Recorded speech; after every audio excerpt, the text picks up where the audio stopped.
What's going on, it's the RapNerd, and I'm here today to talk about the newest short film in the Jason universe and the Friday the 13th franchise called Sweet Revenge. Now, this is not an official release, but it's more so the writer and the directors, and I believe a company that they're associated with to make Warner Brothers and New Line Cinema get the ball rolling to make a movie. This is kind of their pitch deck in a sense, because I remember reading an article where he was saying, like, we're going to do something that'll show them the value of Jason and why he needs to return to the big screen. And I gotta mention that this pitch deck is backed by Angry Orchard, so that's why you see the cider all around in the film and even the girl drinking it with a close-up. That's pretty big damn backing, so I hope that this does track somewhere because I loved what I saw. So I gotta start by saying this.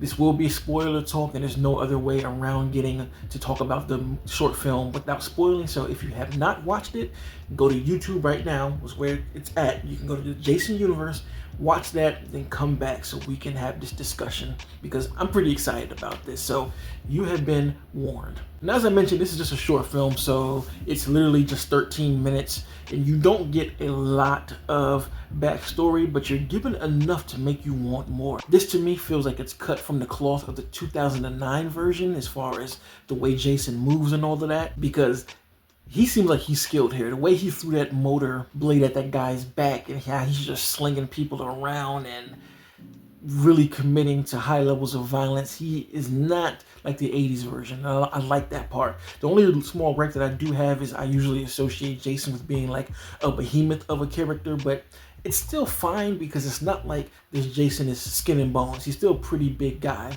and maybe they might pick somebody else if this thing gets off the ground and becomes an actual movie, which I'm hoping for. And honestly, I hope if they move forward with the full movie, they work with the same cast and crew, because this film is beautiful. It looks exactly what you would expect from a big budget film. I wonder how much it cost. The practical effects are all great. There's a section of the film when the lead actress is making her way back to camp, and we see a whole bunch of slaughtered bodies on the way there, and boy, were those effects convincing as hell and top tier of what we see in slashers nowadays. So it's clear this team knows what they're doing. Even with the stunt choreography when Jason goes on his rampage, all of the actors responded well to make it believable. But for me, the real reason that this excited me and I loved it is because of the story. Now, you're not really given a whole lot. You know, it sets up the premise. You know, these young kids go into this camp for a weekend, and you already expect kills to happen. But through the monkey wrench and everything is when the horror elements really popped off. I mean, when Shorty got pulled into the water by Jason, I thought that was going to be it, and it was just going to be Jason coming out of the water and killing everybody else. But the fact that she shows back up and looks like a zombie, I was like, what the hell is going on? And it seems like only she can see Jason at certain points, and then it seems like they can see him. So I'm like, what's happening here?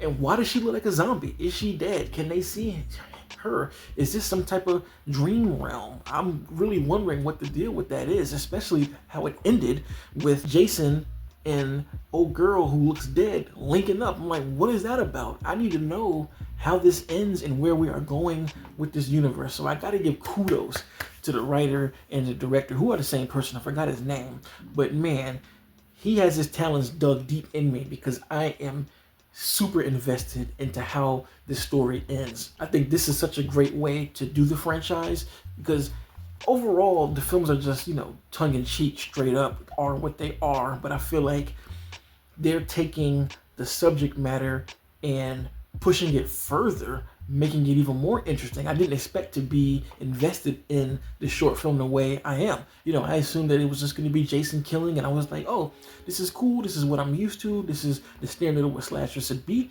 But no, the story is very interesting. I want to know what's going on. So that's the reason why I really wanted to talk about this thing. It was created wonderfully, and I hope that we can get a film after seeing this. Even if you just make another short film to continue the chapters, I would take a TV show with this, because it's actually Jason and not somebody running around pretending to be Jason in any type of way. So excited, hope we can move forward, especially in the big screen format. It's been however many years, and I saw that version, the remake, in theaters, and I've been yearning for Jason to be back on the silver screen. So please, let's make this happen. So let me know in the comments what you think about this short. And of course, you can go all spoilers out there, man. The movie is on YouTube, literally, so anybody can go watch it, and there's no excuse to be spoiled. And if you like this kind of content, make sure to like and subscribe. And if you already are subscribed, thank you. And until next time, peace. RapNerd Productions, no capping, that's word to mommy. Instead of banking on it, now rapping is just a hobby.